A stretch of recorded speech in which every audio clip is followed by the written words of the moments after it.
에서 어떠한 거대한 지각 변동이 있었는가를 종교의 초점으로 살피고 있는데, 그걸 우리가 크게 두 가지 용어, 세속화라고 하는 용어하고 다원화라고 하는 용어 두 가지를 통해서 살피고 있는데, 그래서 먼저 이 세속화를 중심으로 살펴봤죠.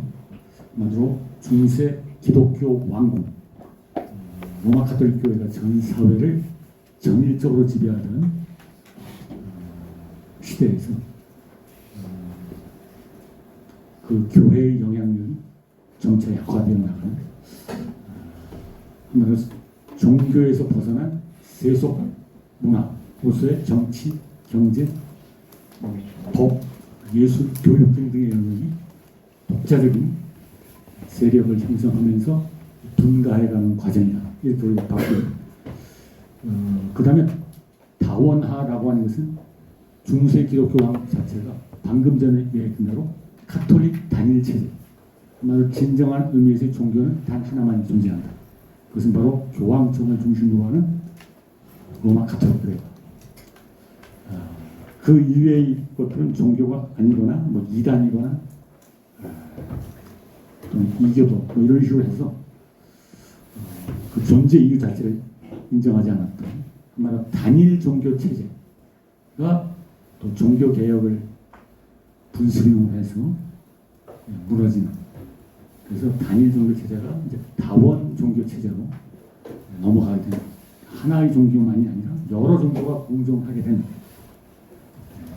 그런 과정을 우리가 다원화, 종교의 다원화 이렇게 플로라이제이션을 사용했었는데, 바로 그 다원화 과정을 우리가 살피고 있습니다. 그래서 이 근대 이전의 유럽 사회, 중세 유럽 사회를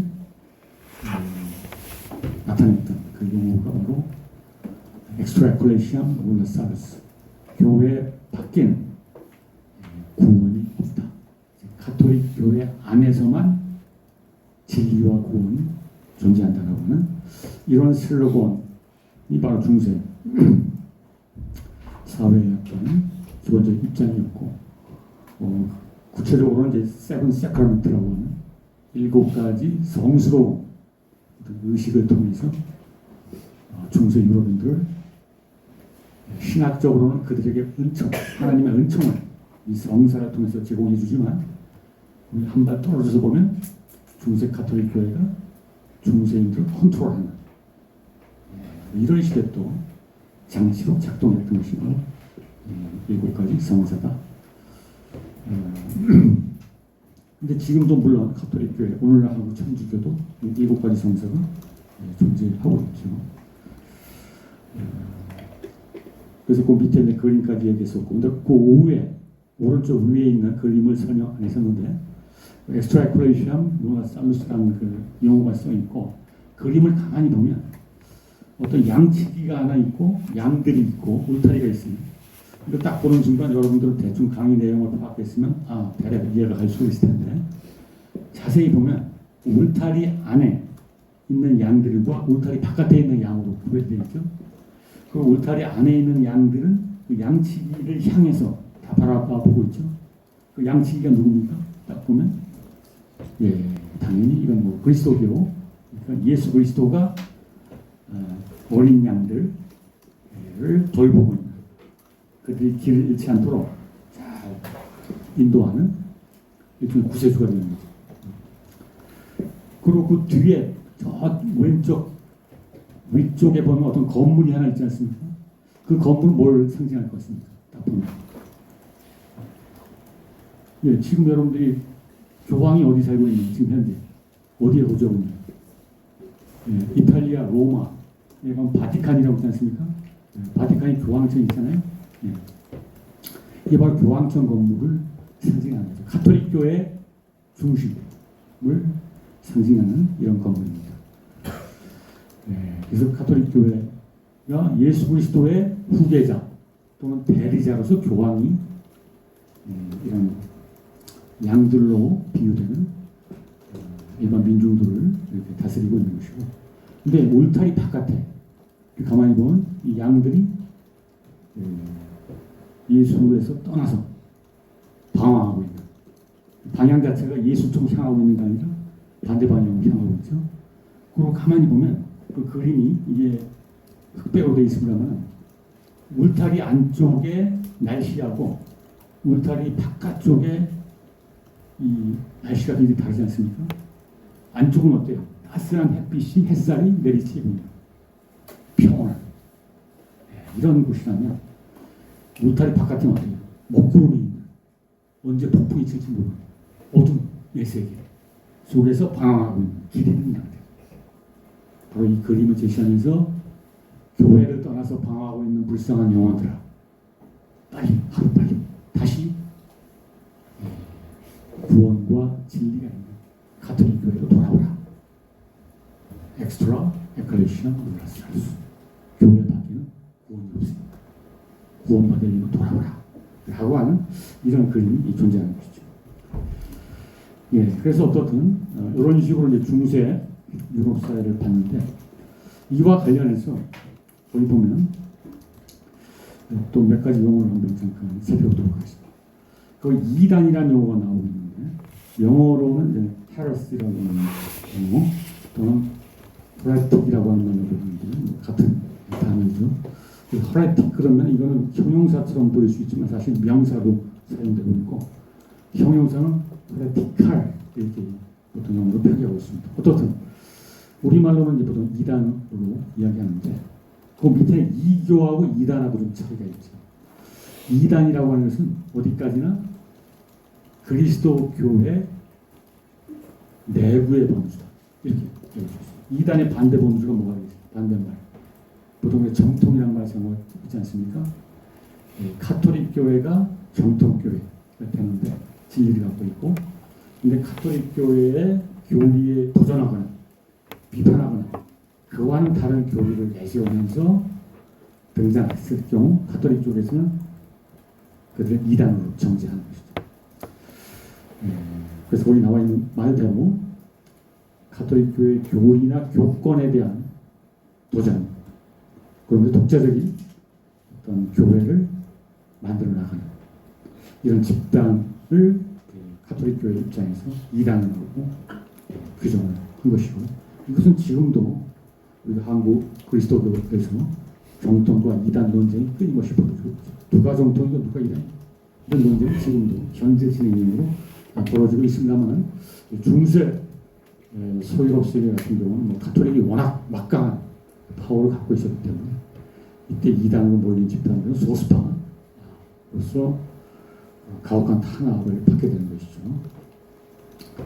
그래서 예를 들면 대표적인 이단으로 당시에 등장했던 게 카타리파라고 하는 파가 있었는데, 주로 프랑스 남부 지역과 이탈리아 북부 지역 이게 근거지를 갖고 한 200~300년 동안 가톨릭 교회에 도전했던 이런 세력인데, 이 파에 대한 구체적인 기록이 별로 없기 때문에 그 실체가 정확히 알기는 좀 어렵고, 또 대체로 남아있는 기록도 가톨릭 교회가 종교 재판을 통해서 이들을 신문한 기록에 나와 있기 때문에 그 카타리파의 정확한 실상이라기보다는 가톨릭 쪽에서 일방적으로 그 이미지를 만든 부정적인 이런 어떤 이미지로만 형성되어 있기 때문에 그 정확한 실상이라고 어렵습니다만, 분명한 것은 중세 최대의 어떤 이단으로 간주되었다, 이런 것이다. 근데 카탈이란 말 자체를 가만히 보면 여기 카타르시스란 말 있지 않습니까?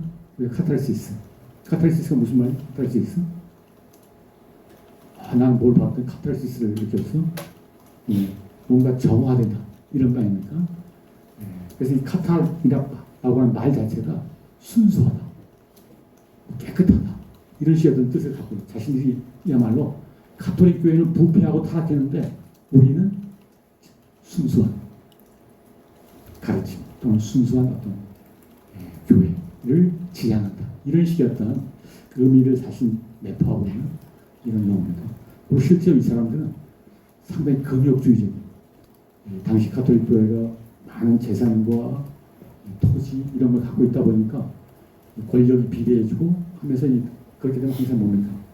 막강한 권력을 갖고 있다 보면 타락할 수밖에 없는 그 중세 가톨릭 교회는 그런 식의 길에 가니까 참된 그리스도의 제자는 우리들이다 하면서 이제 독자적인 교리를 마련해서 갖고 이들은 육식을 금하고 채식 중심으로 금욕주의자이기 때문에 그리고 이 육체라든지 이 물질 자체가 악한 것이다 라고 하는 이런 관점. 근데 사실은 기독교의 기본적인 입장은 뭐죠? 가톨릭이라고 또는 그리스도의 주립교회는 이 세상 자체를 악하다고 보지 않습니다. 하나님께서 창조한 이 물질 세계, 자연 세계 자체는 여러분이 구약성서 바이블을 읽어보면 세상을 창조한 하나님의 과정이 나오잖아요. 하나님 스스로 세상을 창조한 다음에 뭐라고 스스로 얘기합니까? 보시기에 좋더라. 굿. 이런 말이 나옵니다. 참 좋다. 이 세상 자체는 참 선한 세상, 좋은 세상을 만들어놨는데 인간들이 살다가 이게 타락하면서 세상 자체도 이제 타락하게 되는 이런 어떤 근데 이 카타리파 자체는 어떤 물질 세계와 육체를 부정적으로 바라보는 그런 의미에서 어떤 금욕주의적인 이런 성격이 강했고 자발적 가난을 실천하고 하면서 그러면 때문에 오히려 그 가난한 민중들에게 상당히 호응을 받는 삼대는 수혜력이 굉장히 커졌던 그렇지만 시간이 가면서 강력한 억압을 받으면서 이제 초토화된 그래서 거의 뭐 뿌리가 뽑힌 이런 쪽이다라고 얘기할 수 있습니다. 그래서 어떻든 그 이단이라고 하는 범주는 거기 나와 있는 대로 가톨릭 교회에서 일탈한 그래서 어떤 오류에 빠진 세계 진리가 아니라 오류 정통이 아니라 이단 이런 식으로 이들은 이제 박멸의 대상이 되고 잡아서 체포하면 또 다시 가톨릭 교회로 돌아올래 안 돌아올래 만약에 자신들의 신앙을 끝까지 유지하겠다 그러면 이제 화양단에 죽는 거고 다시 제가 잘못했습니다 돌아가겠다고 살려주는 거 다시 가톨릭 교육을 다시 받게 돼요 뭐 이런 식의 회복의 대상 회복의 프로젝트로서 종교 재판을 실시하는 것이죠. 예, 그게 바로 이단이라고 하는 겁니다. 어떤 이단자들은 예수 그리스도라든지 그리스도의 가르침을 다르지만 자기식으로 하기 때문에 이렇게 보이는 것이고요. 근데 그 밑에 페이간 또는 페이간이즘이라고 하는 그건 좀 맥락이 다른데 페이간은 우리가 이교도라고 보통 번역을 하고요. 페이간이즘 그러면 이교 이렇게 얘기합니다. 근데 요즘 우리나라에서는 이교란 말을 잘 사용 안 합니다. 지금은 오히려 이교는 뭐예요? 다른 종교라는 뜻 아닙니까? 이교, 다를 이자잖아요. 보통 사용되는 용어입니다. 기독교인들이 불교라든지 뭐 유교라든지 또는 뭐 이슬람이든 이런 종교를 부를 때 뭐라고 부르죠? 이교라고 용어보다는 타종교라고 해요. 타종교. 우리 종교와 다른 타종교인들과 만날 때 조심하라. 뭐 어떤 종교, 뭐 이런 식의 타종교라는 용어를 많이 씁니다만 일반적으로 당시에 페이간이즘이란 말이 초창기에 기독교사에서 번역이 될 때는 이교란 말로 이렇게 많이 사용되어 왔습니다. 근데 바로 이때 이교라고 하는 말은 거기 보면 아브라함 전통 이외의 종교, 다신신앙 이런 말로 나와 있는데 그 오른쪽에 그 도표를 그려놨는데 아마 중세 유럽인들의 머릿속에 있는 종교 지도라고 하는 거는 이렇게 네 가지 종교의 세계 크게 네 가지 범주로 나눠요. 그러니까 가운데 무게 중심에 있는 게 참된 유일한 종교, 유일하게 참된 종교로 로마 가톨릭 교회가 되고 그 외곽에 유대교와 이슬람이 있고 그 다음에 마지막 범주가 페이간이즘이다. 이렇게 볼 수 있다는 겁니다. 그러면 방금 전에 봤던 이단이라고 하는 것은 어디에 속해 있어요? 이단은 사실 여기 로마 가톨릭 교회 외곽에 이렇게 도전하는 이런 좀 독자적인 종교가 아니라 넓은 의미의 기독교에 속하는데 오류에 빠진 기독교가 이단이라는 거예요. 기독교 안에 들어있는 건가 범주적으로. 근데 기독교라고 하는 종교와 완전히 다른 차원의 독자적인 종교 이교 가 이제 여기 있는데 근데 유대교하고 이슬람에 대해서는 페이가니즘이라는 용어를 부여하지 않았어요. 기독교와 다른 종교이지만 우리말로는 그냥 다른 이자, 다른 종교 이렇게 번역이 될 수 있지만, 근데 실제적으로는 유대교와 이슬람은 특별한 종교이기 때문에 페이간의 범주에 포함시키지 않고 있었던 거예요. 왜냐? 중세 시대 때 이미 유대인들 또는 유대 교도들은 기독교인들이 잘 알고 있지 않았습니까? 보다 엄밀하게 얘기하면 뭐예요? 기독교의 뿌리가 유대교잖아요. 예수님은 유대인이었고 유대교 신자였었죠. 그 다음에 베드로, 사도 바울 다 유대인이고 유대교 신자였잖아요. 처음에는. 근데 예수라고 하는 나사렛 예수가 나타나서 보니까 그 당시 유대교가 바리새파, 사두개파가 지배하고 있었는데 그들의 어떤 신앙이 보니까 너무나 율법주의에 빠져있고 그야말로 타락했고, 그래서 그걸 개혁하다가 결국은 탄압을 받아요. 심지어 예수는 십자가에 처형당했고, 근데 거기서 끝난 게 아니라 십자가에 처형당했지만 예수가 다시 부활했다고 믿고 그걸 추종하던 제자들과 추종자들 생겨나요. 그래서 그게 점점 신흥 종교로 시작했는데 커져가지고 중세 1000년에 가톨릭 교회로 이렇게 성장한 것이죠. 그래서 유대교는 너무나 잘 알고 있는 겁니다. 그래서 이건 특별한 범주입니다. 기독교하고 달라졌지만. 근데 이슬람은 또 뭐냐? 이슬람은 한마디로 지중해 세계 건너편에 가끔 우리가 이제 한국의 역사와 비교하자면 여러분이 고려 시대 말에 남해안 지역에 해안가에 가끔 나타나서 일반 민중들을 공략하고 뭡니까? 약탈해가는 그러한 존재가 누구였죠? 고려 시대 말에 주로 해안 남해안 쪽에 바도의 지역에 나타나서 약탈해가는 그 세력들 어디서 왔겠어요? 뭐 옆 나라에서 오지 않겠어요? 왜구라고 해요. 왜구. 일본의 해적들이죠. 그래서 가끔 보면 왜구를 소탕하는 뭐 이런 식의 어떤 이야기도 우리가 익숙하게 알고 있잖아요. 그러니까 이 지중해 세계, 중세 세계는 지중해가 바닷가잖아요. 근데 가끔 그 해안가에 어떤 세력들이 나타나서 약탈해가는, 그게 보니까 이슬람, 무슬림들이죠. 그래서 무슬림을 중세 시대에 알고 있었습니다. 더구나 나중에 십자군 전쟁까지 이제 이어지니까. 그래서 한마디로 정리하자면 중세 기독교 왕국 시절에 내부의 타자와 외부의 타자가 있었다. 중세 기독교 세계 안에 곳곳에 섬처럼 흩어져 있는 유대인들의 집단. 우리가 지난번에 겟토란 말 사용하지 않습니까? 겟토? 고립된 유대인들의 경된 지역. 이건 주로 중세 후반에 주로 설치가 됩니다만, 그러니까 그런 겟토 공동체 비슷하게 이렇게 흩어져 있던 유대교라고 하는 범주가 독자적으로 있었고, 그 다음에 기독교 세계 외곽 지역, 변경지대 가끔 나타나서 괴롭히는 이런 세력, 한마디로 무하마드의 추종자들인데, 당시 중세 기독교는 무하마드를 일종의 사기꾼으로 봤습니다.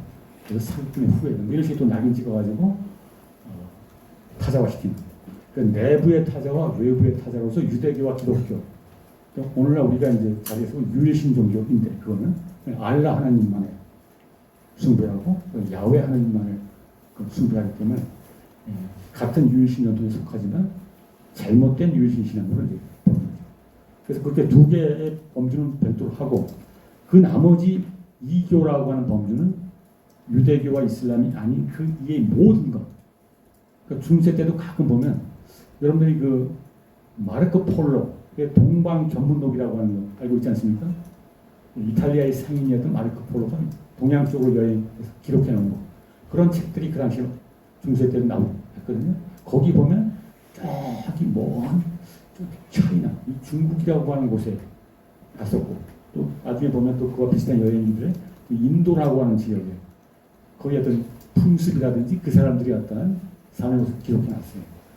근데 거기에 보면 오늘날 우리가 알고 있는 인도에는 힌두교라든지 불교 같은 거, 중국에는 유교나 도교 같은 이런 것들이 기록이 부분적으로 파편적으로 되어 있는 거죠. 그런 것들을 따로따로 구별하지 않고 패키지로 묶어서 페이간, 그런 페이간이지. 이교 또 이교도라고 하는 범주 하나로 묶은 겁니다. 그들을 분류할 필요도 없었고, 그러니까 기독교, 힌두교와 불교 차이에 관심도 없었고, 그냥 하나로 바꿔서 그리고 주로 그 우상 숭배하는 것들 이렇게 이제 바꾼 것이죠.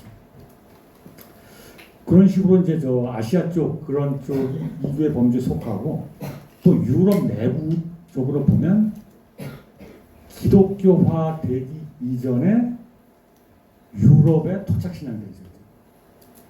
그게 없는데 지중해 쪽에는 뭐 그리스라든지 이탈리아 반도에는 기독교 되기 이전에 그리스 로마 종교가 있지 않겠습니까? 제우스나 포세이돈과 같은 신을 또 주피터와 같은 신들을 신전을 세우고 숭배했던 이게 다 다신교적인 이런 거거든요. 그러니까 기독교 관점에서 보면 당시 우상 숭배하는 거거든요. 그래서 나중에 다 기독교로 개종을 시키게 되면 그럼에도 불구하고 저 산골에 가면 아직도 중세 시대 때도 이탈리아 배경 산골이다 이런 데 아직도 그런 것이 좀 남아 있었겠죠. 그다음에 라인강과 다뉴브강이 있지 않습니까? 여기 유럽 지도를 가만히 보면 알프스에서 시작해서 이 서쪽으로 하면서 북쪽으로 가는 강이 라인강이고, 그다음에 알프스에서 동쪽으로 쫙 가면서 이 흑해 쪽으로 빠지는 게 다뉴브강, 또 도나우강이라고 하는 거죠. 그 두 강이 사실은 게르만, 슬라브권 경계선 비슷하게 돼 있어요. 그래서 그 알프스 북쪽으로 넘어가서 게르만 세계, 그게 다 그 당시 이겨버려요. 게르만 민족들이 갖고 도착 신앙이 있었고, 그들의 신들이 있었고, 또 슬라브권에서도 그런 도착 신앙과 도착 신들을 믿고 있었죠. 그래서 아시아, 그다음에 유럽 내부, 뭐 아프리카, 뭐 등등등 이런 것들의 어떤 전통적인 신앙들, 도착 신앙들을 다 묶어서 페이간 이렇게. 그래서 어떻게 보면 종교 지도가 사분법 비슷하게 이렇게 돼 있었다. 이게 중세 시대 종교, 세계 종교를 바라보는 기본 지도였어요. 그런데 오늘날은 어떻습니까? 19세기 후반, 20세기로 넘어오면서 이제 세계 종교 개론서가 나오거든요. 세계 종교 입문서. 여러분들이 혹시 나중에 세계 종교사라든지 세계 종교 입문 강의 듣다 보면 거기에 쫙 세계 종교가 10개에서 12개가 소개되어 있어요. 중세 때는 종교가 이 4가지로 구분되어 있었는데 오늘날은 이 종교학자 이런 사람들이 세계 종교에서 10개에서 12개인데 그러면 결과적으로 무슨 얘기죠? 기독교, 유대교, 이슬람 이 3가지는 지금도 세계 종교에 포함이 되어 있고 거기에 여기 페이가니즘이라고 분류됐던 것 중에 이게 분화가 돼서 거기서 뭐 6개 이상이 나오는 거죠. 그게 뭐가 될 것 같아요? 여러분들이 지금도 가서 책방에 가서 세계 종교사 책 딱 펼쳐보세요. 목차에 보면 인도 지역에 있는 세계 종교가 몇 개 나와요. 뭐가 있을 것 같아요? 조금 아까 얘기했잖아요. 지금도 인도 그럼 대표적인 종교가 뭐예요? 예, 힌두교가 토대가 되는 힌두교. 그 힌두교를 개혁하고 나온 게 뭐예요? 불교하고 자이나교라고 하는 거예요. 그러다 조금 흐르다 다음에 이슬람과 힌두교가 좀 결합이 되는 게 나와요. 시크교라고 있어요. 지금 여러분들 신문 기사 같은 시크교 굉장히 또큰 있고요. 그 다음에 이 동아시아 지역에 오게 되면 우리가 익숙한 유교와 도교가 있어요. 그 다음에 여기서 일본이 경제 대국이 되지 않습니까? 이게 세계 종교의 지도에도 영향을 미쳐서 일본의 토착 종교인 신토가 세계 종교의 하나로 들어가 있어요. 완전히 경제력은 가능한 볼 수 있고, 근데 그 중에 한 종교가 빠졌어요. 혹시 여러분 중에 힌두교, 불교, 자이나교, 시크교까지 얘기했고 유교, 도교, 신토까지 얘기했는데 세계 종교사로 중요한 종교 하나 빠졌는데 혹시 뭐가 빠진 거예요? 상식적으로 딱 봤을 때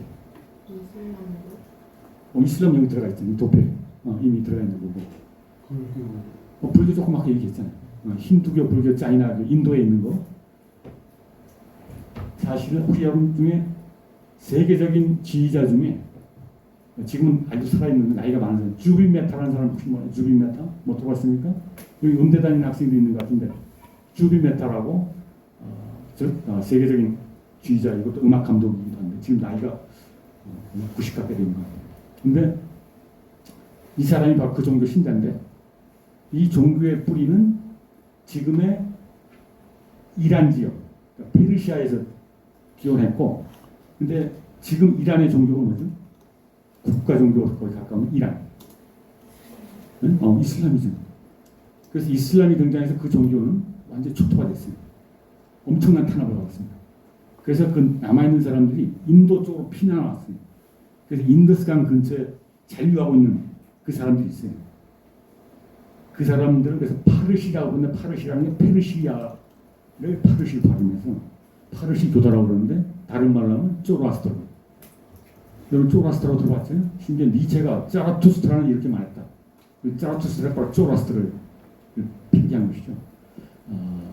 그래서 바로 이 쪼로아스터교 이게 사실은 세계 종교사에 지금 신자는 많지 않지만 역사라든지 정사 쪽으로 굉장히 중요한 위상을 갖고 있는 그래서 그렇게 소개가 되는 그런 걸 참고로 여기셨습니다. 어떻든 이단은 박멸의 대상이고 또는 다시 교회도 끌어들여야 되고 만약 카톨릭 신자에서 출발한 게 이단들이니까. 근데 이 교도들은 처음부터 카톨릭 신자가 아니라 처음부터 다른 종교였잖아요. 그래서 그들을 만나면 이제 그들은 개종을 시키고 그냥 아직도 참된 신을 알지 못하고 우상숭배에 빠져 있으니까 제우스를 숭배하고 포세이돈 숭배 여러 가지 때문에 그들은 다 개종의 또 대상이 됩니다. 그래서 기독교의 세계 선교라고 하는 게 바로 이런 페이간들을 기독교로 선교시키는 이런 어떤 모습을 볼 수가 있습니다. 그래서 참고로 어떤 이런 식으로 정리해봤고요.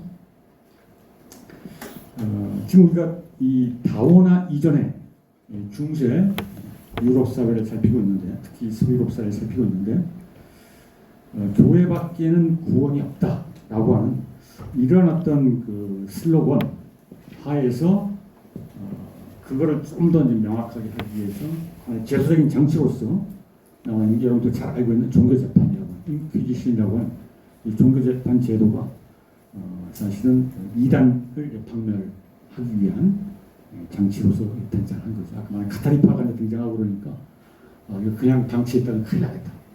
이게 민중들에게 엄청나게 파고되니까 자칫하면 카톨릭이 흔들릴 수 있다 해서 이걸 뿌리 뽑으려고 종교재판을 제도를 마련한 거죠. 그 밑에 깔리고 있는 사고방식은 진리가 자유보다 우선합니다. 라고 하는 거예요. 이때 진리라고 하는 것은 카톨릭 교리를 진리라고 주장하는 거고 이 자유 또는 양심의 자유 이런 부분들은 뭐예요? 사실 기독교의 어떤 그 바이블을 또는 기독교의 어떤 그 세계관을 가만히 보면 하나님께서는 인간 누구에게나 자유의지를 줬기 때문에 의지의 자유를 줬기 때문에 사실은 종교는 강제하면 안 된다 라고 하는 게 어떤 기독교 그 세계관 밑에 깔려 있는 걸 볼 수가 있어요. 그럼에도 불구하고 중세 때 왜 이렇게 강제적으로 다시 개종을 시킨다든지 이렇게 했느냐? 그거는 진리가 자유보다 더 중요하다. 왜냐? 오류에 빠져서 불구덩이로 들어가니까 그러니까 이단자라든지 이교도들은 자신이 진리를 모르기 때문에 이 어둠 속의 세계로 빠져들어가고 있다는 게 그거 안타깝다는 얘기죠. 그렇기 때문에 이들을 강제적인 방식으로라도 불구덩이에 빠지지 못하도록 데려와서 교회로 강제로라도 집어넣는 게 그들의 영혼을 구하는 것이다. 이게 교회의 사명이다. 이런 어떤 생각을 갖고 있었기 때문에 강제적인 방식으로 신앙을 종교재판 제도가 되는 겁니다.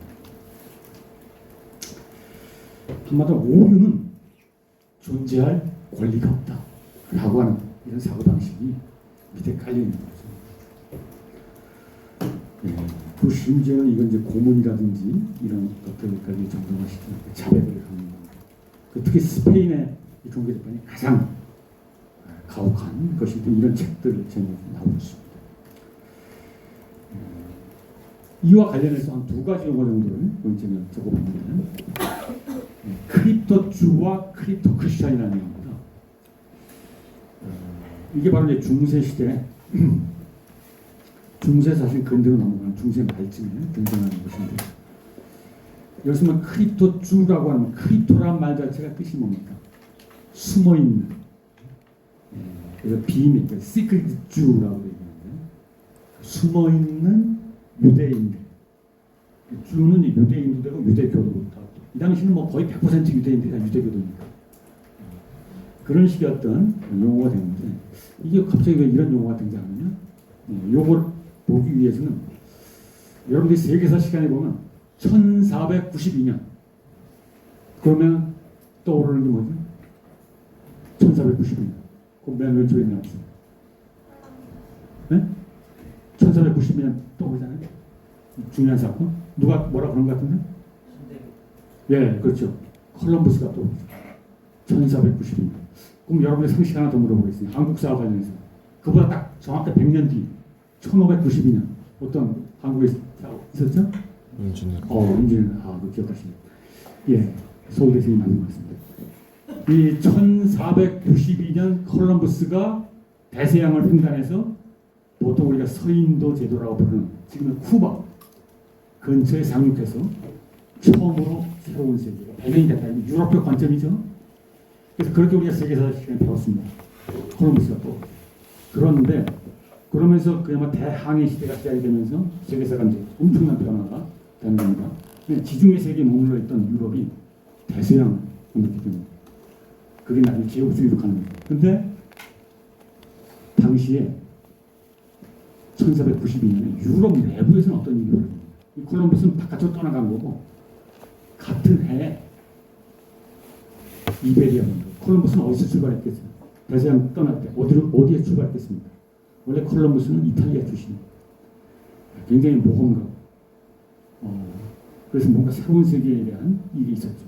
또 돈도 벌고 싶었고 권력도 쥐고 싶었고. 그래서 자기가 그 당시 정보를 총 동원해서 프로포절을 하나 만든 거예요. 프로젝트를 마련한 겁니다. 그래서 이왕 저왕 찾아간 왕들을 찾아갔어요. 그래서 프로포절을 보여주고 내가 이 계획을 갖고 있다. 내가 신세계 인도에 당시 인도가 마르코 폴로라는 등등등 많은 사람들의 여행기에 의하면 황금했다. 보물이 많다. 그래서 내가 이 배를 타고 인도를 발견해서 엄청난 보물을 갖고 올 겁니다. 그러니까 내가 지금 배를 제작하고 사람들 데리고 가야 되니까 돈이 필요하잖아요. 그 자금을 달라. 이렇게 해서 왕들을 찾아다니면서 의뢰를 했어요. 근데 딱 보니까 왕들이 너무나 터무니없는 황당한 얘한테 투자했다가 나한테 재산 다 날릴 것 같아. 근데 그 수락한 여왕이 있었어요. 누굽니까? 이탈리아에서 왼쪽으로 가면 어떤 나라가 있어요? 이 지중해를 따라 쭉 가면 바로 옆에 프랑스가 있고 또 프랑스에서 피레네 산맥을 넘어가면 그 이베리아 반도라고 있죠. 포르투갈, 스페인 있잖아요. 바로 스페인. 이 1490년에 스페인이 어떤 일이 벌어졌느냐. 사실은 세계사를 하는 학생은 잘 알겠지만 7세기 무렵의 아라비아 반도에서 무하마드가 나타나서 100년 만에 완전히 북아프리카 지역을 이슬람화시키고 그 다음에 지금 터키 쪽까지 이르는 이쪽 지역을 또 이슬람화시키고 심지어는 북아프리카를 넘어서 그 스페인 남단에 있는 바다 건너에 있는 나라가 지금 모로코라고 있어요. 그 모로코를 정복하고 바다까지 건너서 스페인 그 지역 이베리아 반도까지 들어갔어요. 거기를 완전히 이슬람화시켰어요. 100년 만에 무함메드 이후에. 그리고 피레네 산맥을 넘어서 프랑스까지 진출했죠. 그래서 이제 거기서 전쟁이 붙었는데 거기서 이제 유럽의 카톨릭 군사들하고 정면 붙었는데 거기서 이제 만약 거기서 승리했다 그러면 완전 세계사가 바뀌었죠. 아마 그러면 지금 우리가 이슬람 코란을 공부하고 있어야 돼요. 이럴 수도 있습니다. 왜냐면 이슬람 세계 지배했고 우리도 결국은 한국도 그렇게 해서 가능성이 있습니다. 그런 결정적인 분기점이 되는데 바로 그래가지고 이베리아 반도가 완전히 이슬람 왕조가 됐어요. 그게 700년 동안 지속됐습니다. 그러다가 1492년에 어떤 일이 벌어졌냐면 원래 그 카톨릭 국가 있죠. 이베리아 반도가. 근데 700년 동안 이슬람 왕조 치하에 있다가 그때 드디어 원 상태로 된 거. 그걸 아마 여러분 세계사 시간에 배웠을 텐데 레컨키스타 해서 재정복. 가만 이슬람 왕조를 물리치고 카톨릭이 다시 국가를 장악하는 이게 바로 1492년이 마지막입니다. 아람브라 궁전이라고, 혹시 여러분 유럽에 여행 가게 되면 아람브라 궁전, 스페인 가면 반드시 가게 되는데, 그 아람브라 궁전이 바로 무슬림, 이슬람이 다스릴 때 세웠던 아름다운 궁전이죠. 세계도 유네스코 세계문화유산으로 남아있는데, 그 아람브라 궁전이 사실 이제 카톨릭으로 다시 넘어가는 이때입니다. 그래서 이제 스페인은 카톨릭 국가 됐는데, 거기에 이제 딱 콜럼버스가 와서 그때 여왕이었던 이사벨라 여왕한테, 아니 그 이사벨라 여왕이 좀 이게 좀 위험이 있긴 하지만 좋다, 내가 투자하겠다. 그래서 그 계획에 밀어준 겁니다. 그래서 결국 이제 콜럼버스가 떠나게 됐고, 그런데 바로 그 이사벨라 여왕은 굉장히 카톨릭 독실한, 그래서 다시 카톨릭 왕조가 섰기 때문에 이제 아주 엄격한 카톨릭 국가 체제를 합니다. 그래서 어떤 걸 하냐, 그 밑에 보면 여러 가지 얘기가 나와 있는데, 카톨릭 권위주의 강화되기 시작합니다. 그래서 원래 그 이슬람이 이베리아 반도에서 700년 동안 통치하고 있을 때는 이슬람이 최고 위에 있는 종교지만, 당시 카톨릭 신자들하고 유대인들이 상당히 많았는데, 이 사람들을 관용의 대상으로 종교의 자유를 인정하고 다만 세금을 좀 내라, 이런 식으로 해서 좀 관용 정책을 했기 때문에 그 중세 때 이베리아 반도는 유대인들과 카톨릭 신자들이 이슬람 치하에서 비교적 평화롭게 살 수가 있었는데, 이제 카톨릭이 국가 종교가 되면서 이 정책이 바뀐 겁니다. 종교 정책이 어떻게 바뀌었느냐, 이슬람은 완전히 추방시키고 다 다시 물러갔고, 남아있는 사람들은 카톨릭으로 개정하는 거고, 그 다음에 유대인들 같은 경우도 거기 나와 있죠. 추방령이라고 하는 게 나옵니다. 너 카톨릭으로 개정하거나 아니면 떠나. 네가 유대교 신앙을 갖고 있으면 이 땅에는 살 수 없어. 그러니까 네가 갖고 있는 재산 갖고 떠나지만 내 사실상 재산을 갖고 떠나지 못하게 됩니다. 여러 가지 방법을 통해서 재산을 압류 처분, 이런 식으로 됩니다. 근데 그 당시 유대인들 중에 세 가지 선택을 하게 됩니다. 하나는 정말 기독교 개정, 카톨릭 개정하는 사람이 있어요. 모르겠다, 카톨릭 개정 살자. 그래서 정말 카톨릭 신자 된 사람이 있고, 또 일부는 우리 유대교 이거 버리고 살 수 없다. 그래서 떠난 사람들이 상당수가 있고, 그래서 유럽 북쪽으로 떠나는, 네덜란드 쪽으로 만났어요. 그 다음에 또 한쪽은 위장하는 거예요, 위장. 겉으로만, 형식적으로만 카톨릭으로 개종을 하고, 속으로는, 실제로는 비밀리에 유대교 신앙 유지시키는 거예요. 이런 세 가지 선택인데, 바로 그 마지막 세 번째 선택한 사람, 이 사람들이 크리스토주다. 신앙을 숨기면서 겉으로만 카톨릭 신자 행색을 하는, 이런. 근데 당시 카톨릭 당국이 그걸 알고 있었어요. 유대인들 중에 위장하고 있는 놈들이 있구나. 우리를 이건 조롱합니다. 겉으로만 다 카톨릭 미사에 참석하고, 그렇지만 안식일날 지네끼리 모여서 비밀리에 안식일 예배들. 그래서 그들을 추적해서 그들을 이제 또 종교재판에 회부해서 이렇게 하는 거예요. 이런 맥락에서 나오는 건 크리스토주다, 이렇게 얘기할 수 있습니다.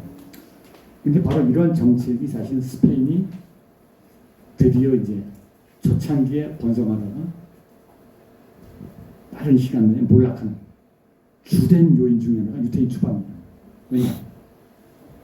그 당시 유태인들이 어떤 사람들이 있습니까? 이슬람 왕조에서 고위 관료를 역임하고, 한마디로 지적인 능력을 갖고 있는 거의 유일한 세력이 유태인들이었어요.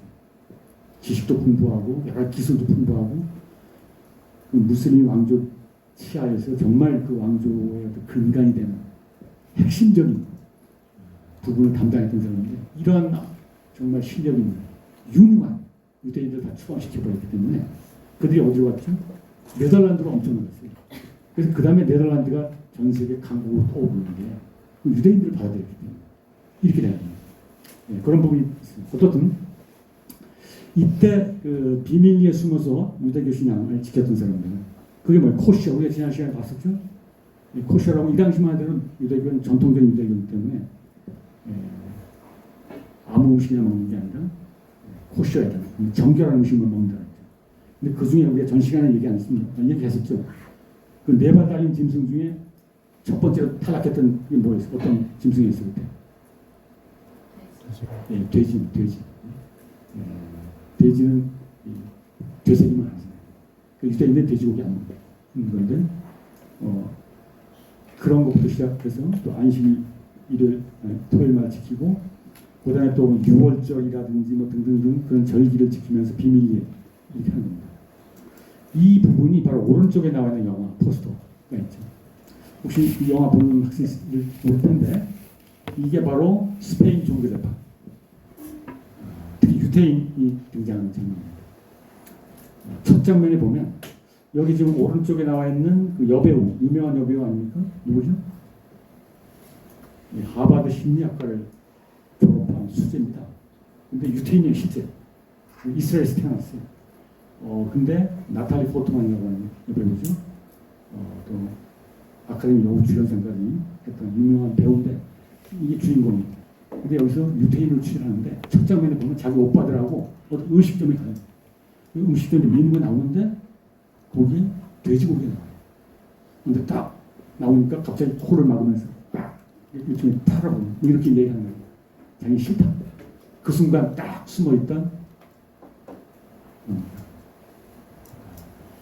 종교 경찰이죠. 일종의 종교 신분관들이 딱 숨어 있었거든요. 유대인 색출하려고. 어떤 분이 돼지고기를 안 먹어?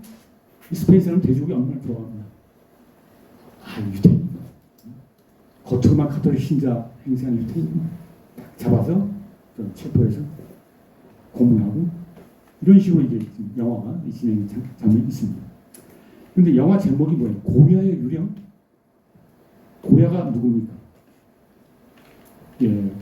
여러분들이 잘 알고 있는 화가 중에 보다 익숙한 그 고호라고 하는 화가 잘 알고 있죠? 반고호왕.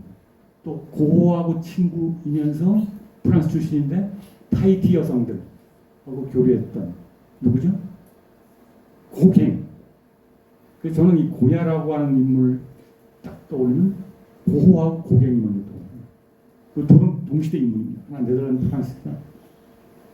근데 그들은 이제 19세기 후반인데 이 고야라고 하는 인물은 이름이 비슷한데 이 고야는 스페인 출신의 공주왕입니다. 그리고 고호나 고갱보다 약 100년 전 싸움. 나폴레옹이 등장할 그 무렵입니다. 근데 이 영화를 보면 궁중화가인 고야의 희성으로 바라본 그 당시 스페인 사회 아무라 종교재판이 그때까지 종교재판이 있었습니다. 스페인 마지막까지 갔습니다. 그래서 그 영화를 보시면 이 부분이 잘 드러나고 있으니까 나중에 기회 되시면 한번 보시도록 하겠고, 어떻든 이 카톨릭이 지배하는 체제 하에서 소수파였던 유대인들이 위장해서 카톨릭 행세를 하는 이 모습. 그렇지만 탄압을 받을 수밖에 없었던 색출돼서는 이런 어떤 모습이 바로 이 중세에서 근대로 넘어가는 이런 시기에 존재해 있었던 모습이고요. 근데 크립토주를 이야기하면서 또 동시에 떠오르는 게 그 밑에 나와 있는 크립토 크리스천이라고 하는 용어입니다. 이거는 뒤에 크리스천이라는 말이 붙어 있습니다. 그 숨어 있는 크리스천이다 이렇게 되는 건데 히든 크리스천 이렇게 보통 얘기합니다. 근데 이거는 가만히 보면 뭐라고 하는 가쿠레 크리스다. 어떤 나라 말 같아요? 가쿠레 크리스다. 거기 나와 있죠. 한자로 나와 있지만 일본 사람들은 한자를 많이 사용하죠. 수모르는 자, 그래서 가쿠레. 그런데 크리스천은 일본 사람은 우리처럼 발음이 잘 안 해요. 그래서 기리스탄 이렇게 발음합니다. 그래서 가쿠레 크리스탄이라고 하는 용어로 일본에서 부르는 히든 크리스천들이 있었는데 이 시기가 비슷해요. 크립토주가 존재하다 이 시기하고 비슷합니다. 그 얘기는 뭐죠? 그러니까 당시 이베리아 반도, 서양이죠. 유럽에는 유대인들이 가톨릭 치하에서 순환당하고 있었는데 거의 같은 무렵에 동아시아, 일본에서는 가톨릭 신자들이 탄압받고 있습니다. 왜냐? 콜럼버스가 1492년에 대서양을 횡단할 때 그 비슷한 시점에 포르투갈 출신의 한 항해사가 대서양을 횡단하는 게 아니라 아프리카 남단을 돌아서 인도 쪽으로 항해를 발견한 세계사 시간에 배우지 않았습니까? 누구죠? 바스코 다가마라고 하는 사람입니다. 이 사람이 바로 지금 남아프리카 그 희망봉을 거쳐서 인도까지 가는 항로를 발견해서 그 다음부터 이제 엄청나게 포르투갈 쪽에서 아시아 쪽으로 진출했죠. 그래서 그게 인도 다음이 뭐예요? 중국 아닙니까? 중국 옆은 일본 아닙니까? 일본의 나가사키를 거점으로 이렇게 해서 결국은 항로가 연결되면서 포르투갈 종교가 뭐예요? 가톨릭 아닙니까? 그래서 가톨릭 선교사들이 그 항로를 따라 일본에 오게 됩니다. 이때가 언제냐? 사실은 우리 아까 임진왜란을 얘기했는데 콜럼버스 100년 이후 이 무렵, 임진왜란 요 무렵이 도요토미 히데요시가 등장하고 고전에 뭐 오다노부라 하는 도쿠가와 이에야스가 마지막으로 최종 정리하게 되는데 그러면서 에도 시대라고 하는 게 시작이 되는 우리 또한 조선 후기인데 이때 일본은 도쿠가와 막부가 불교를 사실 국가종교로 활용을 했습니다. 일본의 도착 종교인 신도라고 하는 게 있었지만 불교를 국가종교로 활용하면서 처음에는 카톨릭을 이제 좀 전략적으로 수용을 하다가 어느 순간부터 이제 카톨릭을 박해하는 정책을 바꾸게 되는데 그러면서 이때 카톨릭 신자들이 지하로 들어가게 됩니다. 탄압하니까. 우리나라 조선 후기에도 천주교가 탄압받게 되는 건 비슷한 게 있죠. 근데 바로 이 맥락에서 바로 가쿠레 키리스탄이라고 하는 용어가 등장합니다. 왜냐하면 국가에서 천주교를 믿으면 잡히면 이건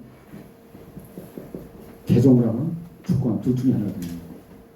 근데 이 당시에 가톨릭 신자들이 선교사들은 다 떠나고 자기들끼리만 남아서 지하신앙으로 유지해 나가는데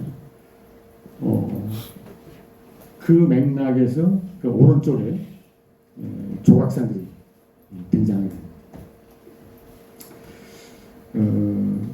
그 왼쪽 밑에 있는 그 조각상 관음으로 위장한 마리아 이게 된 겁니다. 관음은 누구를 말하는 거예요? 관세음보살을 말하는 거예요. 관세음보살. 사실 동아시아에 있는 보살 중에 가장 인기 있는 보살이 관세음보살입니다. 여러분 나무아부타브 관세음보살이란 말 많이 들어봤잖아요. 부처님 중에는 아미타 부처님이 극락 정도를 관장합니다. 아미타 부처님 하고 보살 중에는 관세음보살, 자비의 보살입니다. 그래서 관세음보살을 모시는 건 당연한 건데, 근데 관음으로 위장한 마리아다. 천주교인들은 뭐예요? 가톨릭 신자들은 성모 마리아를 아시죠? 그 앞에 경배하잖아요. 그래서 비밀리에 숨어서 마리아를 경배하는데, 이게 잡히면 안 됩니다. 위장을 하는 거죠. 그래서 딱 보면 이 모습이 이 관세음보살로 돼 있지만 실제는 마리아라고 생각하고 그 앞에 경배를 하는 겁니다. 여러분 마리아 중에 이 자세가 어때요? 이 가부좌 자세 아닙니까? 요가 자세를 참선할 때 마리아가 이거 상상을 할 수 있겠습니까? 일본 땅에서 이런 식으로 되고 어떤 경우는 바깥쪽은 이 표면 쪽은 완전히 관세음보살을 하고 그 뒷면에다가 마리아 새겨놓는 겁니다. 그래서 경찰이 찾아오잖아요. 그럼 딱 관세음보살을 보여주는 거예요. 돌아가잖아요. 딱 뒤돌려놓는 거예요. 그래서 마리아는 죄송합니다. 이렇게 딱 하면서 참여하면서 다시 자기 식으로 천주교 식으로 이렇게 200년, 300년 동안을 명맥을 이어가다가 나중에 메이지 유신이 일어나고 프랑스 선교사들이 이제 합법적으로 들어오거든요. 그때 이 사람들이 지하에서 나와요. 한 3,000명 정도. 나와 선교사를 찾아가요. 프랑스 선교사를. 우리가 대대조상으로 이렇게 신앙을 유지해왔다. 근데 문제는 300년 동안 천주교 선교사가 지도하지 않고 자체적으로 신앙을 해왔기 때문에 이게 너무나 일본화됐어요. 토착화 됐어요. 그래서 이게 과연 가톨릭 신앙으로 인정해 줄 수 있는 건지 그게 논란의 대상이 됩니다. 서구의 가톨릭 교회하고 너무나 다르다. 이런 식이에요. 그래서 그런 어떤 이제 역사적인 의미를 갖고 있는 이게 바로 크립토 크리스찬으로서의 가꾸레 기리스탄이다. 우리는 이 두 가지 사태를 보면서 그 오른쪽에 그 후미에란 말이 또 하나 나와 있는데 한자로는 이 답회, 이 답이라고 하는 게 뭐뭐를 답사간다 그러지 않아요? 답사. 답자입니다. 땅을 밟는다는 얘기죠. 그다음 회는 뭐예요? 그림이라고 하는 거죠. 한마디로 성화상 또는 성상을 밟는 게 후미, 일본말로 그렇게 얘기합니다. 그 여기 보면 예수 그리스도라든지 또는 마리아의 그림 또는 조각을 그려놓고 바로 이 에도 시대, 도쿠가와 시대 때 천주교를 색출하는 하나의 도구입니다. 이 나무판을 들고 집집마다 찾아가서 나오라고 문 앞으로 불러내는 겁니다. 그런 다음에 이게 천주교인지 아닌가를 딱 색출해서 어떻게 합니까? 여기 나무판에다가 이 그림에다가 침뱉어. 다 이거. 만약에 일본의 보통 뭐 불교 신자라든지 토착신앙 이런 사람, 이게 누구야? 그냥 침뱉고 밟아. 이깁니다. 근데 만약에 자기가 천주교, 가꾸레 크리스찬이라 천주 신앙 갖고 있는 사람, 침뱉어? 밟아? 어떻게 할까? 한마디로 배교냐, 순교냐 갈림길에 쓰게 됩니다. 이런 식으로 색출해야 돼요. 이게 지금 일본의 나가사키 큐슈 지역에 가면 그런 남아있어요. 그럼에도 불구하고 이제 잡혀 죽은 사람도 있고 배교한 사람도 있었겠죠. 그렇지만 어떻든 소수의 무리가 끝까지 유지가 됐다. 예, 우리는 이걸 보면서 이 두 가지 거의 시기적으로 비슷한데 같은 종교인 가톨릭 교회가 서양에서는 국가 종교로 군림하면서 유대인들, 유대교들을 탄압하는 이런 가해자 입장에서 있었던 반면 동아시아 이쪽 지역에서는 가톨릭 교회가 탄압받는 피해자의 정도로 자리 잡게 됩니다. 이런 어떤 모습을 찾아볼 수가 있겠습니다. 이런 현상이 나타나는 건 왜요? 한마디로 근대 사회가 아니고 중세 사회, 그렇기 때문에 종교의 자유, 신앙의 자유, 양심의 자유가 인정이 안 되는 이런 것이었기 때문에 나타나는 현상입니다. 이렇게 볼 수가 있겠습니다. 그러다가 결국 이제 사회가 점차 종교, 유럽 내부에서는 종교 개혁이라고 하는 게 등장하게 됩니다. 우리가 보통 영어로 리포메이션이라고 부르는 이 종교 개혁, 너무나 잘 알고 있는 대략 16세기를 기점으로 해서 그 오른쪽에 있는 지도를 보면 알 수 있습니다. 아마 종교 개혁 이전의 지도와 종교 개혁 직후의 지도가 어떻게 달라집니다. 오른쪽 위에 있는 지도는 우리 앞선 시간에 본 적이 있었죠. 중세 기독교 왕국 시절, 노란색 서유럽, 그다음에 베이지색에 가까운 게 동유럽. 그래서 같은 기독교지만 우리가 지금 왼쪽에 있는 서유럽 중심으로 살피고 있기 때문에 가톨릭 교회.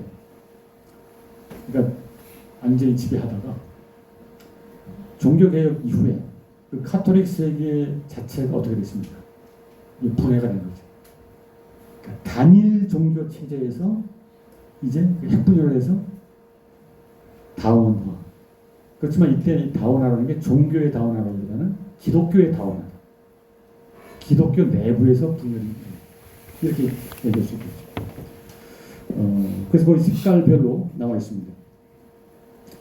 그 베이지색, 황토색에 가까운 가장 많은 이런 카톨릭이 자기가 카톨릭을 지킨 이런 쪽이죠. 좀 남유럽 계통이죠. 지중해에 가까운 지역. 교황청이 있는 곳에서 가까운. 다음은 교황청의 친위 부대가 포진하고 있는 지역은 종교개혁이 성공하지 못한다. 이런 겁니다. 그래서 종교개혁이 성공한 곳이 뭐냐? 주로 알프스 북쪽. 그래서 그 지도를 보면 그 핑크빛, 루터란, 이게 루터교죠.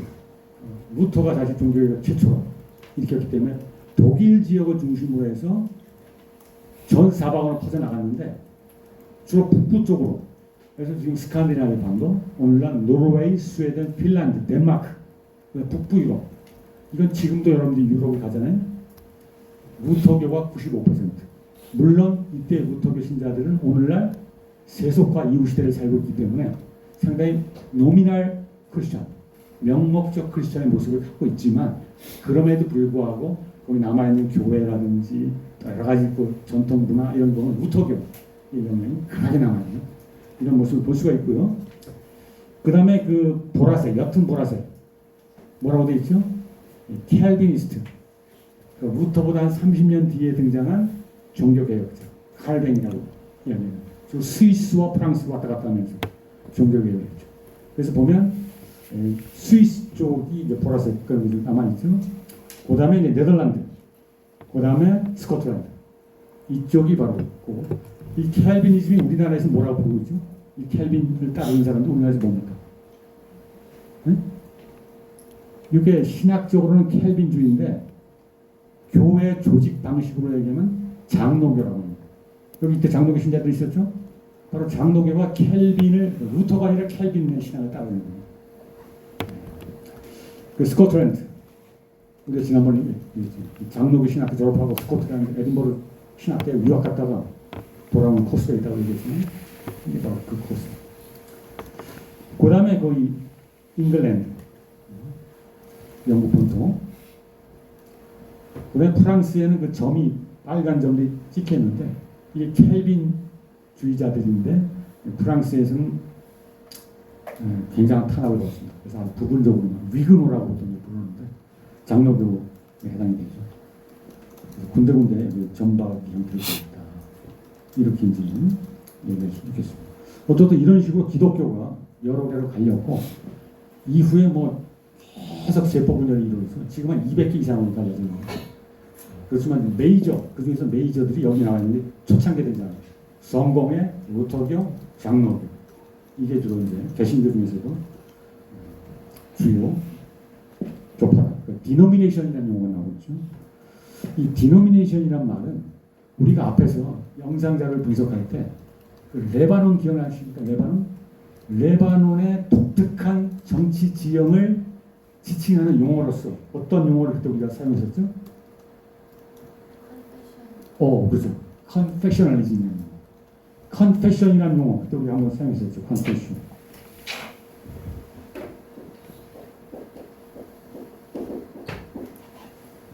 네, 그때 컨페션을 뭐라고 번역했습니까? 네, 컨페셔널리즘은 종파별로 권력을 안배하는.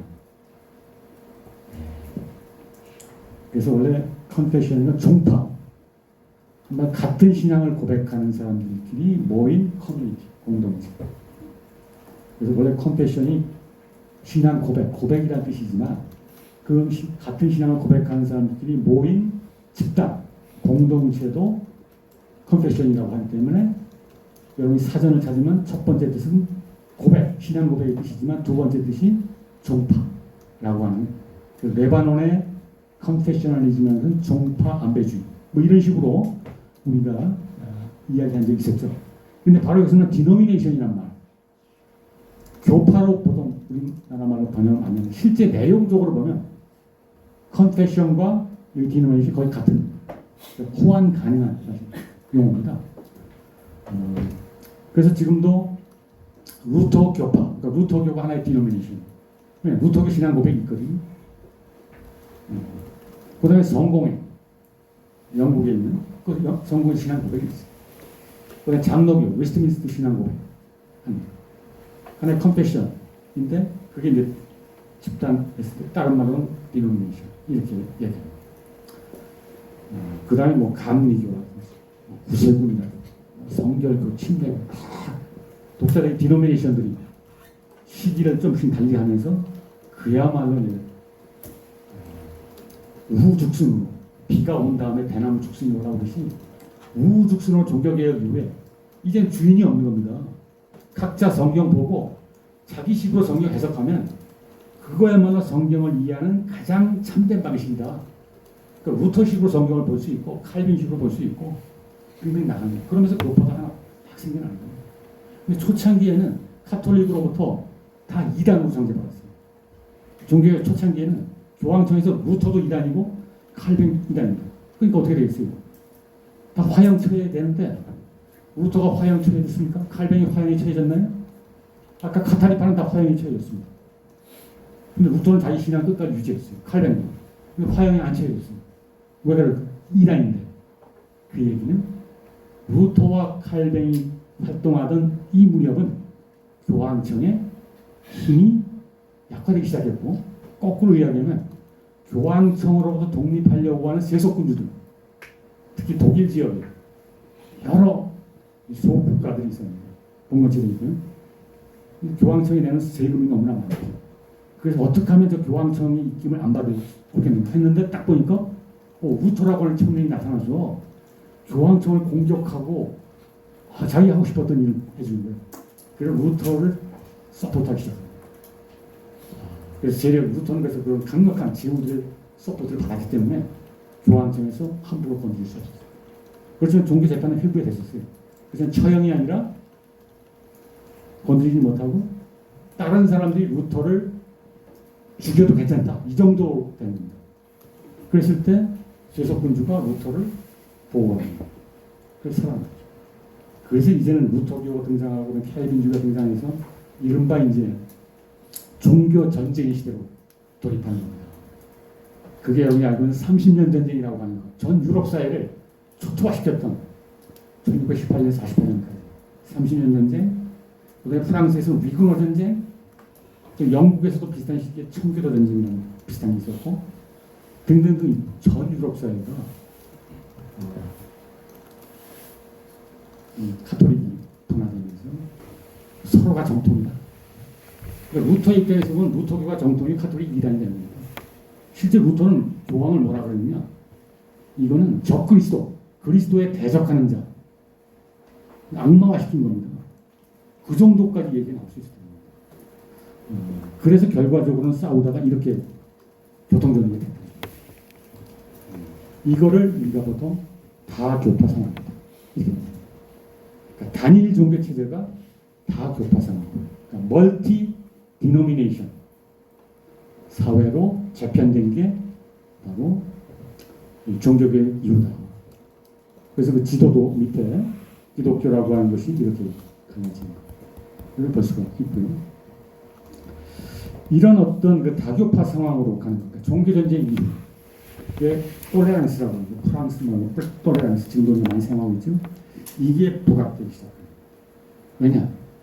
당시 종교 전쟁을 지켜봤던 많은 지식인들, 여러분이 잘 알고 있는 계몽주의자들이 바로 그러기 때문에 같은 하나님을 조금 다른 방식으로 믿는다고 해서 서로를 쳐 죽이는 피를 흘리면서 안타깝다.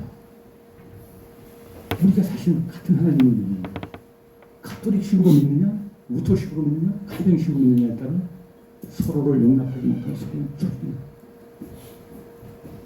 그래서 종교 전쟁의 염증을 느낀 이런 지식인들이 나와서 톨레란스, 관용, 주창시대. 그런 맥락에서 신학적 미니멀리즘이라고 하는 용어가 요 맥락에서 우리가 살펴볼 수 있습니다. 여러분들 요즘도 미니멀리스트라는 용어 들어보지 않으세요? 미니멀리스트? 요즘 일종의 유행 비슷하게 어떤 사람들은 자기가 갖고 있는 자기 집안, 여러분들 집안에 가보세요. 온갖 가구와 어떻게 사실 불필요하다고 볼 수 있는 것들은 막 장식되어 있지 않습니까? 특히 현대의 소비 문화 사회. 그러다 보니까 이게 정말 인생은 피곤하네요. 과연 참된 인생이 뭔가. 그걸 찾다가 미니멀리스트로 가는 거예요. 모든 가구든지 정말 필수 불가결한 이런 최소한의 것만 남겨놓고 생활을 단순화시키는. 이게 새로운 현대사의 또 풍조로 또 오릅니다. 풍속으로. 근데 종교적으로, 신학적으로 미니멀리즘을 추구하는 이게 바로 종교전쟁 이후에 새로운 담론으로 등장합니다. 신학적 담론. 그래서 이런 용어가 있습니다. 그게 뭡니까? 기독교 신앙의 본질과 직접 관련되지 않은 사항에 대해서는 각자의 재량, 판단에 맡기자 라고 하는 겁니다.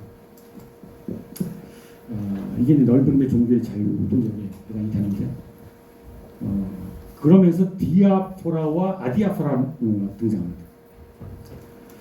또 아디아포라라고 하는 용어는 디아포라에다가 H자를 앞에 붙인 거죠. 여러분 영어의 명사를 보면 접두사로 A를 붙이면 어떤 의미가 되죠? 부정의 뜻이 되죠. 그래서 아디아포라는 디아포라의 정반대의 뜻이 됩니다. 그 디아포라는 뜻이 뭔가? 포기하거나 타협할 수 없는 사람. 기독교 신앙에서 그 주된 기준이 바이블이 주된 기준입니다. 바이블에 하나님께서 명백하게 이거 해라 라고 하는 사람이나 이거 하면 안 돼 이렇게 명확하게 나와 있는 거, 이게 디아포라예요. 대표적인 게 뭐예요? 10계명. 여호와 하나님만을 숭배하고 다른 신을 섬기지 마라. 첫 번째는 무상을 숭배하지 마라. 하나님의 이름을 망령되게 헛되게 함부로 부르지 마라. 뭐 등등등등 이런, 이건 기독교인이라면 루터가 되건 칼뱅이 되건 가톨릭 교회 관계없이 다 이건 지켜야 돼. 최소한도의 공통분모죠. 그 다음에 믿음을 통한 구원이에요. 신학적으로 다를 수가 있지만 우리의 구세주는 예수 그리스도. 예수 그리스도에 대한 믿음으로 내가 입술로 그리스도는 나의 구세주이다 라고 고백합니다. 이건 기독교의 최소의 정체성입니다. 믿음을 통해서 구원받지. 근데 믿음 말고 구원받는 방법은 뭐예요? 자칫하면 금욕주의라든지 또는 착한 일을 많이 한다든지 또는 도덕적인 어떤 공로를 많이 세워 행위를 통해서 구원받는다는 거, 그게 보조 방편으로 사용될 수 있지만 그걸 통해서 구원받을 수 없다. 인간은 전적으로 타락했기 때문에, 인간은 죄인이기 때문에 스스로의 힘으로는 구원받을 수 없다라고 하는 기독교의 추가점. 오로지 그리스도의 힘에 의해서. 그래서 이런 것들은 디아포라예요. 근데 아디아포라는 건 비본질적인 또는 성경에 애매모호하게 처리됩니다. 또는 성경에 안 나와 있는 그런 부분에 대해서는 각자의 좀 제의를 받으셔야 돼요. 서로 관용하세요. 그 대표적인 예가 세 가지 정도 해놨습니다. 시간이 많이 됐습니다만 그 중에 한 가지, 이 세례 형식이랍니다. 세례는 기독교인은 다 세례 받죠. 근데 세례 자체의 문제가 아니라 세례는 어떤 방식으로 줍니까? 두 가지 방식이 크게 있죠. 왼쪽에 있는 게 뭐예요? 우리가 보통 말하는 세례라고 하는 거예요. 약식이죠. 접시에다가 물 담았다가 손에 적셔가지고 목사나 신부가 이마박에다가 물을 떨어뜨립니다. 성부와 성자와 성령 이름으로 세례를 주나 이런 식으로. 이 왼쪽에 있는 건 아기가 받고 있죠. 이건 무슨 세례라고 하죠? 특히 유아 세례라고 하는 유아 세례. 근데 오른쪽은 뭡니까? 영어로는 baptism. 그래서 같은 단어입니다. baptism.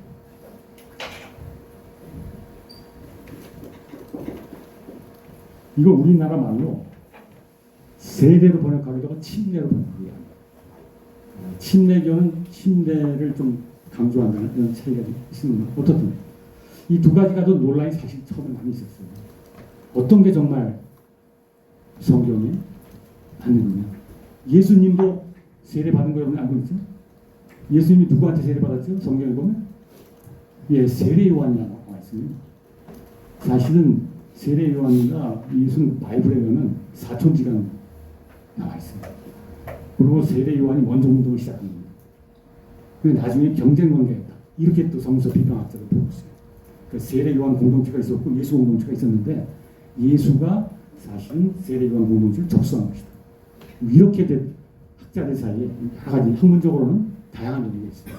그렇지만 어떻든 결과적으로는 이제 세례 요한은 예수가 오기 전에 길을 닦은 사람이고 실제로 이제 기독교라고 하는 게 탄생하는 거예요. 예수를 통해서 그리스도로 고백됩니다. 이렇게 된 것이죠. 그래서 어떻든 예수는 세례 요한한테 처음에는 요단강가에서 온몸이 물에 잠기는 침례를 받았습니다. 그래서 침례가 예수님도 받았으니까 침례가 원래 정신을 받는 거야. 이렇게 이제 하는 주장도 있지만 기독교가 그런 논쟁이나 결과적으로 두 가지 다. 그래서 성경은 침례를 받아라 이런 말은 없기 때문에 서로 이제 공존하고 있고 대다수는 이제 세례를 많이 간단하니까 그런 식으로 볼 수가 있겠습니다. 예, 또 그 밑에 몇 가지 관련된 이야기가 있는데 시간이 다 지난 것 같아서 오늘은 여기서 마치도록 하겠습니다.